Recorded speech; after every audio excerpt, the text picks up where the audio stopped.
आज हम करने वाले हैं एक पोएम क्लास 8 से, मैकविटी द मिस्ट्री कैट। ये जो पोएम है मैकविटी द मिस्ट्री कैट, ये टी.एस. उलाइट ने लिखी है। ये बहुत ही बढ़िया जो पोएम है जिस एक मिस्ट्री कैट के ऊपर है जिसका नाम मैकविटी है, जो कि एक मास्टर क्रिमिनल है। तो आइए चैप्टर पढ़ते शुरू करते हैं। Macavity mystery cat, he is called the hidden Poe, for he is the master criminal who can defy the law. He is the bafflement of Scotland Yard, the flying squad's despair.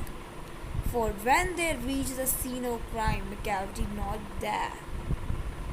तो इसका मतलब है, जो poet ये कहता है कि Macavity एक मिस्ट्री कैट है और इसको हिडन पो कहते हैं क्योंकि ये एक मास्टर क्रिमिनल है और सारे लॉस को ये तोड़ देता है।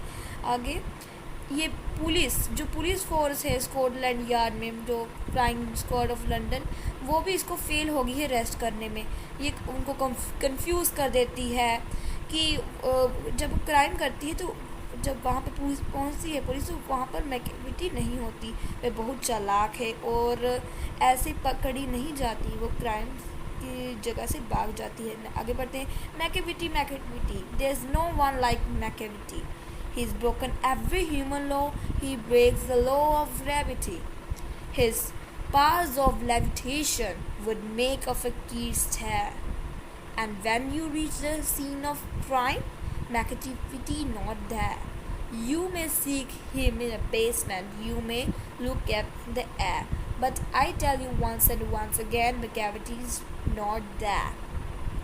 जो पॉइंट है, ये कहता है कि मैकेटी मैचलेस मीन्स कोई भी उस तरह हो ही नहीं सकता जैसे वो टास्क करती है, इम्पॉसिबल टास्क करती है, ह्यूमन लॉज को तोड़ देती है। ये न्यूटन की लॉ ऑफ ग्रेविटी है, उसको भी जो है मैकविटी ने जो है तोड़ दिया है। वो ना अपने आप को लेविटेट भी कर सकती है, यानी कि अपने हवा में चल सकती है। तो ये जो मैकविटी पार्स है वो फ़कीर के साथ कंपेयर की गई है। फ़कीर हैव लॉन्ग बीन एसोसिएटेड, जो उसकी एबिलिटी है लेविटेट होने से ऊपर चलने में। तो ये पोइट ने अपनी एबिलिटीज़ के दिखाया है कि जो फ़कीर है वो भी इसको देखकर हैरान है। मैकेटिविटी जो है बहुत ही तेज़ है, कोई भी उसको आसानी से पकड़ नहीं सकता। जब क्राइम के सीन से होती है तो वहाँ पर कोई होता ही नहीं है। पॉइंट्स ये कहता है कि आप देख सकते हो कि बेसमेंट में हवा में कि वो आपको मिलती है, तो लेकिन वो भी वहाँ से जो है गायब हो जाती है। आगे बढ़ते हैं। Macavity is a ginger cat, he is very tall and thin.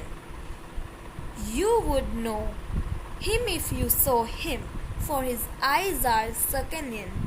His brow is deeply lined with thought, his head is highly domed. His coat is dusty from neglect.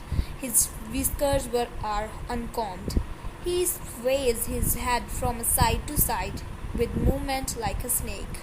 And when you think he's half asleep, he's always wide awake. तो इसका meaning है, poet ने Macavity को एक अलग ही अंदरिए से जो है दर्शाया है। वो कहता है कि जो उसका जो रंग है वो जिंजर का है, जिंजर जैसा है, जैसे लाइट ब्राउन कलर का है, और वो बहुत पतली सी और लंबा सा है।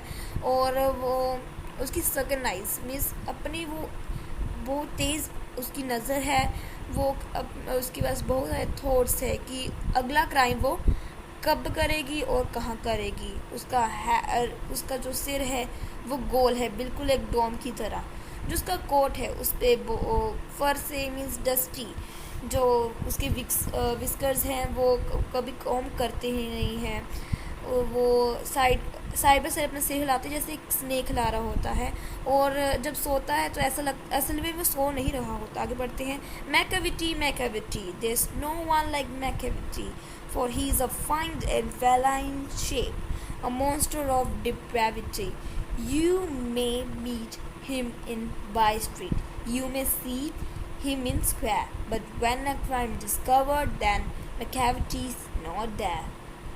According to poet, ये जो मैकविटी है एक डेविल है, जो एक कैट का उससे रूप धारण किया हुआ है और बहुत ज़्यादा करप्टेड है, करप्शन जो है बहुत करती है और करता है सभी। तो वो बहुत क्राउड प्लेस पे रहती है और क्राइम की जगह पे तो वो कभी होती ही नहीं है, जैसे होता ही नहीं है, तो आपको पता ही है। तो यहीं पर हमारा ये समाप्त हो गया है। धन्यवाद। If you like this video, click on like button, and for more updates on these videos, click on subscribe button now. If you like this video, click on like button. And for more updates on videos, click on subscribe button.